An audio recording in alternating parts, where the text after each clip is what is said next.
Chapter 1. Young Davy.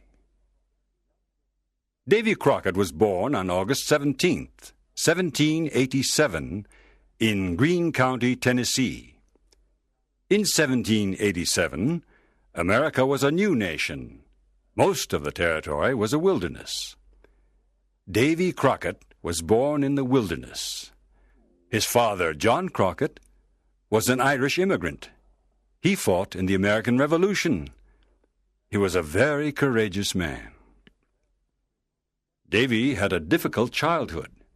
His family was poor. When he was 12 years old, his father said, "Davy, our family doesn't have any money. You must go to work as a cattle herder." "All right, Father," said Davy. "I'm happy to help the family." Davy traveled 400 miles on foot. He took cattle from Tennessee to other places. When he finished his work, he was far from home. He was lost. Davy walked 400 miles. When he returned home, he was very tired. Davy gave his father the money he made. His father was happy and said, "Thank you, Davy. Now we have some money for the winter months." "I can do it again to help the family," Davy answered. The years passed. Davy went to school when he had time. He spent most of his time hunting in the forest. He was the best shooter and hunter in Tennessee. He entered many shooting competitions and won them all. He called his rifle Old Betsy. For years, Davy hunted bears and other wild animals. He was a trapper. Once he hunted 100 bears in 6 months. It was dangerous to hunt bears, but Davy was very courageous and strong. He knew the forest well. The Indians were his good friends. He ran fast and was a strong fighter. He fought with the wildcats of the mountains. Some people said that one day Davy saw a raccoon in a tree. He wanted to shoot it, but the raccoon saw him and said, "Wait a minute. Are you Davy Crockett?" Davy answered. "Yes, I am." The raccoon answered, "Then don't shoot. I'll come down from the tree." And the raccoon came down from the tree. Chapter 2. The Creek Wars. Everyone liked Davy Crockett. He was always happy, with a big smile. He was honest and always helped others. Davy was a tall man. He wore a coonskin cap, buckskin trousers, and a buckskin jacket.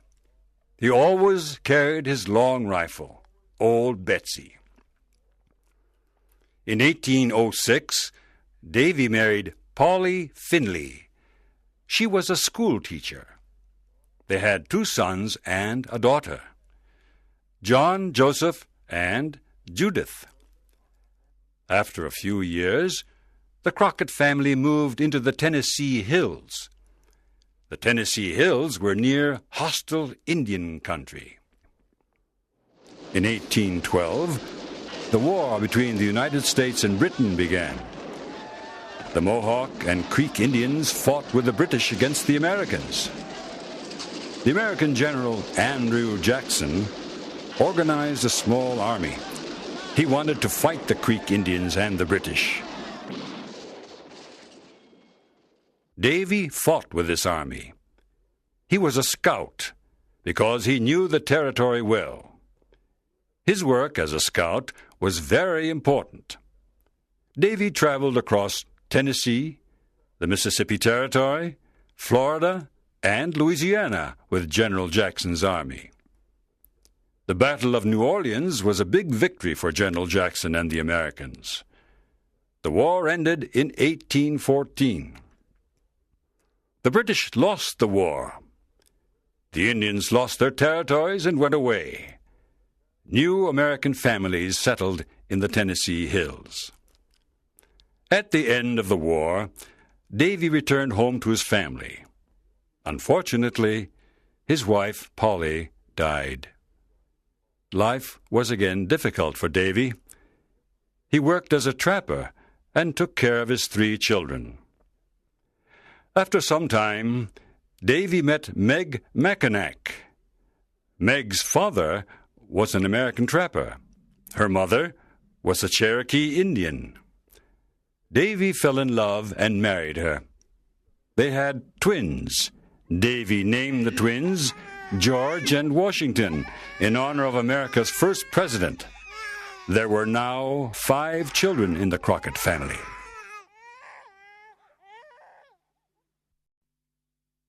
Chapter 3.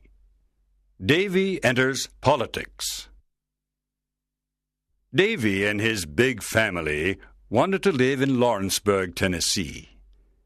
Davy bought a covered wagon. He and his family put all of their things inside the wagon: chairs, tables, beds, clothing, and many other things. 4 strong horses pulled the big wagon. Davy and his wife sat in the front. The 5 children were inside the wagon. After traveling in the forests and mountains, they arrived in Lawrenceburg. This was their new home. Davy opened a mill. He was a hard worker. His neighbors liked him. Everybody in Lawrenceburg liked him. He became a representative of the town government. He was very popular. People liked listening to his stories about hunting bears and about the War of 1812. They admired his honesty and courage. Davy was different from other politicians. His speeches were never boring. His message was clear. He spoke to the people in simple language. He dressed like them, too.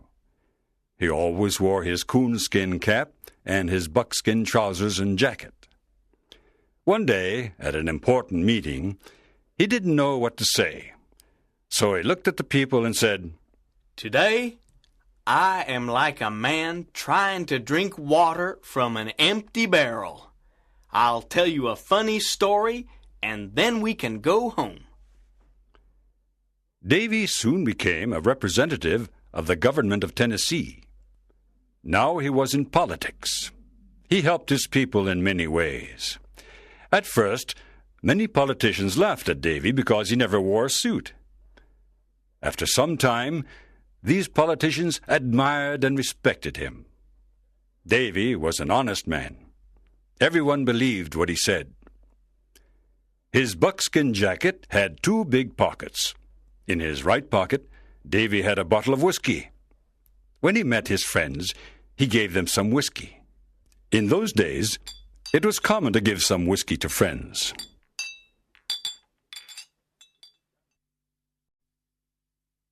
Chapter 4. Congressman Crockett.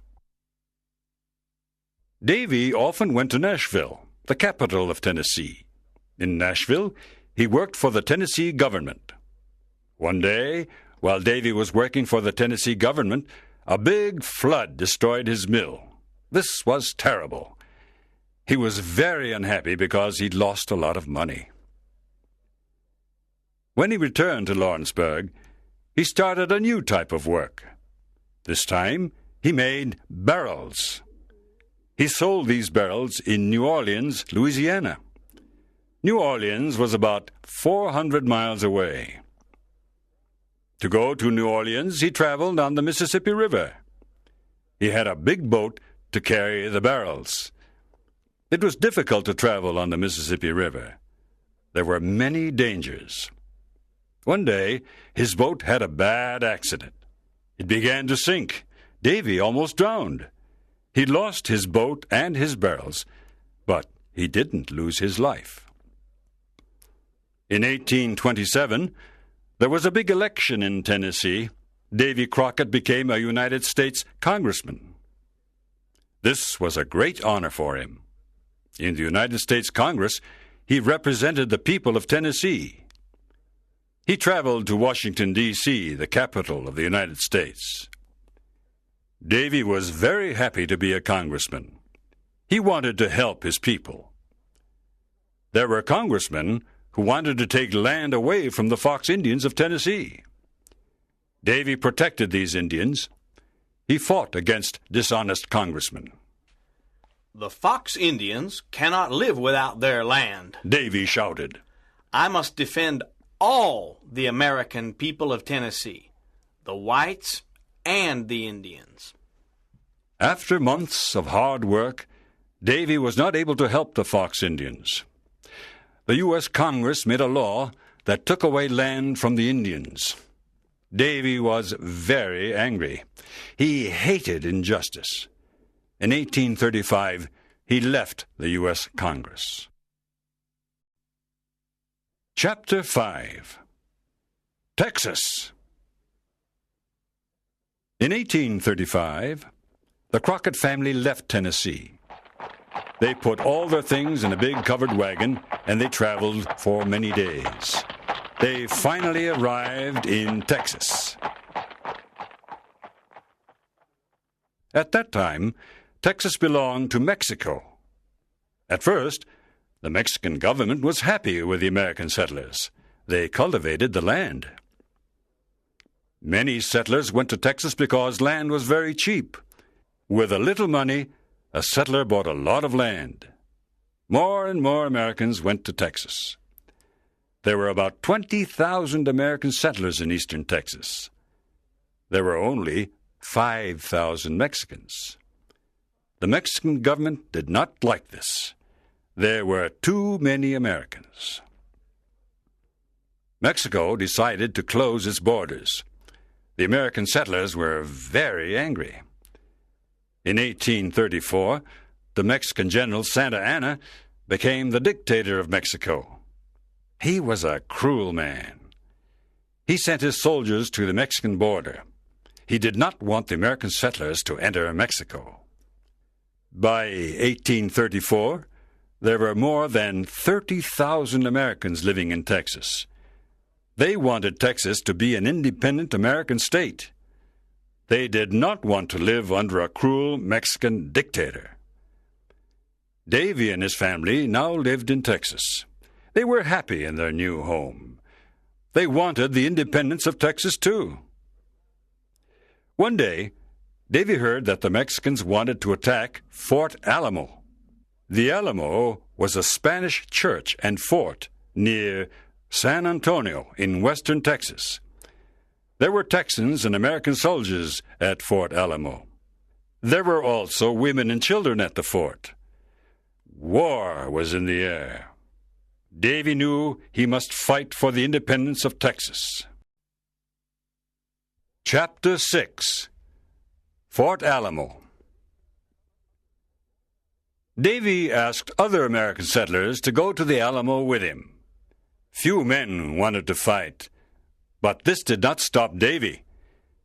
He and 15 men decided to go to the Alamo. They were ready to fight the Mexicans. There were 112 men at the Alamo. Colonel William Travis of the U.S. Army was the commander. William Travis was a young colonel. He was only 27 years old. He was a lawyer. He entered the U.S. Army to fight for the independence of Texas. One day, Colonel Jim Bowie and 30 men arrived at the fort. Jim Bowie was a tall, strong man. He was a hunter and trapper. Good evening, Colonel Travis, said Colonel Bowie.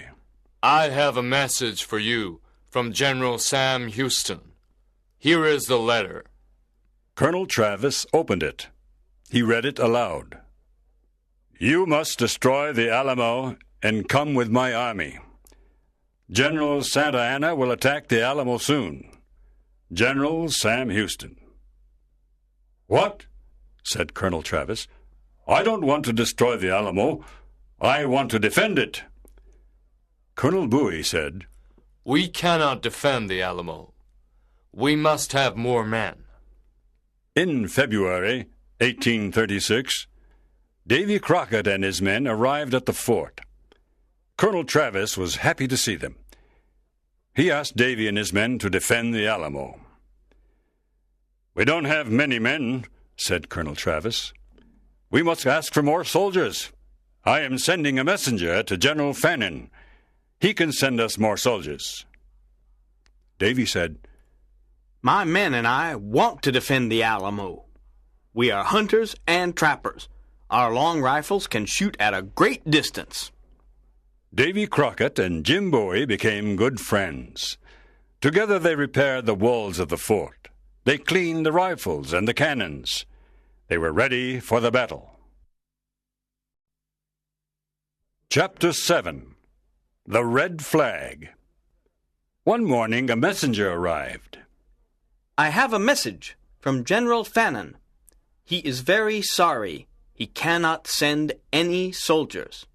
You must leave the Alamo now. General Santa Anna is near.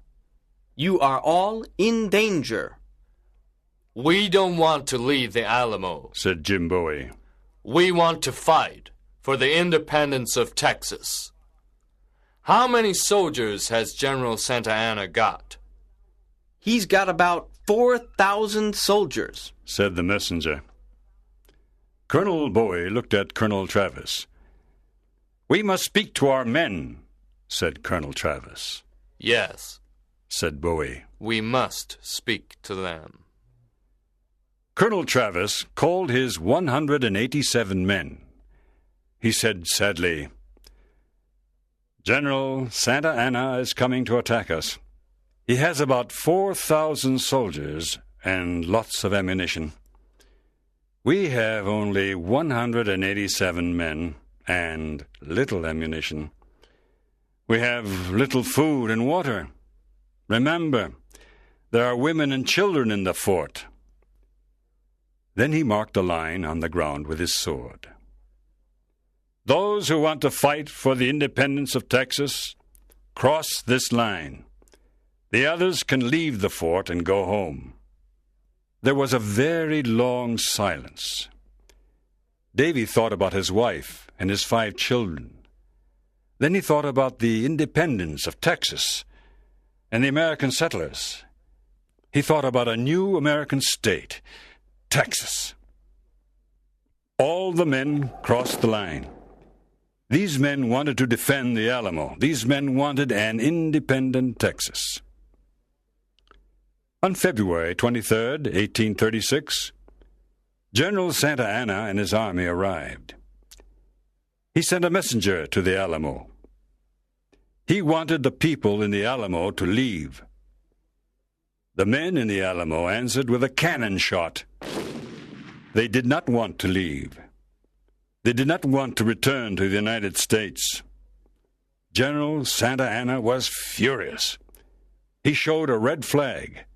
The red flag meant no prisoners. He wanted to kill everyone in the fort. On February 24th, 1836, General Santa Anna's army attacked the Alamo. The Mexicans had an enormous cannon. It shot a cannonball that damaged a wall of the fort.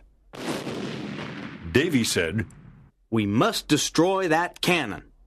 It can destroy the walls of our fort. That night, Davy and Jim Bowie left the fort. They went to the Mexican camp. Everyone in the camp was sleeping. Davy and Jim silently passed behind the 2 Mexican guards. They put mud and stones in the enormous cannon. Then they returned to the Alamo. The next morning, the Mexican army used the cannon. It exploded. The Mexicans were very surprised. Their enormous cannon was destroyed. The men in the Alamo killed many Mexican soldiers. The Mexican army attacked many times during the day, but the Texans and the American army defended the Alamo. Chapter 8. The Massacre. The days passed. The battle continued. There was little food and ammunition. The men in the Alamo fought courageously. Nothing stopped them. After 12 days of fighting, General Santa Anna sent all of his army to attack the fort. On March 6th at 5 a.m., the Mexican bugles played the Duguello. The Duguello was a war song. It meant death for everyone. Women and children at the fort were tired and afraid. The situation was desperate. The men at the Alamo heard the Duguello. They understood the message. General Santa Anna's army attacked the fort from all sides. It was a terrible battle. Everyone was shooting. Cannonballs were flying. A lot of men were injured. Some men were killed. Davy and the other men defended the fort. They sent back the Mexicans twice. The third time, the Mexicans entered the fort. They killed many people, men, women, and children. It was a massacre. Jim Bowie was a great fighter. He was a strong man, and he was never afraid. He fought with his famous Bowie knife. He killed many Mexican soldiers. At the end of the day, 3 Mexican soldiers killed Jim Bowie. Davy and the other men fought until the end. They killed many enemy soldiers. It was a desperate battle. 4 Mexican soldiers killed Davy with a long knife. The tall, courageous trapper fell to the ground. Only 2 women and 2 children were alive after the massacre, but General Santa Anna did not kill them. These women and children returned home. The Mexicans burnt the bodies of the dead people. It was a big victory for General Santa Anna. He lost 1,544 men at the Alamo. On April 21st, 1836, General Sam Houston and his army attacked General Santa Anna. General Houston made General Santa Anna prisoner. Santa Anna then signed a treaty. This treaty said that Texas was independent. Everyone remembered Davy Crockett, Jim Bowie, Colonel Travis, and the other men. They died for the independence of Texas. Texas became a state of the United States in 1845. All through his life, Davy Crockett did what he believed was right. With his honesty and determination, he became a national hero. Davy Crockett was the perfect example of the American free spirit. In his life story, Davy wrote, "I leave this rule for others when I'm dead. Always be sure you're right. Then go ahead.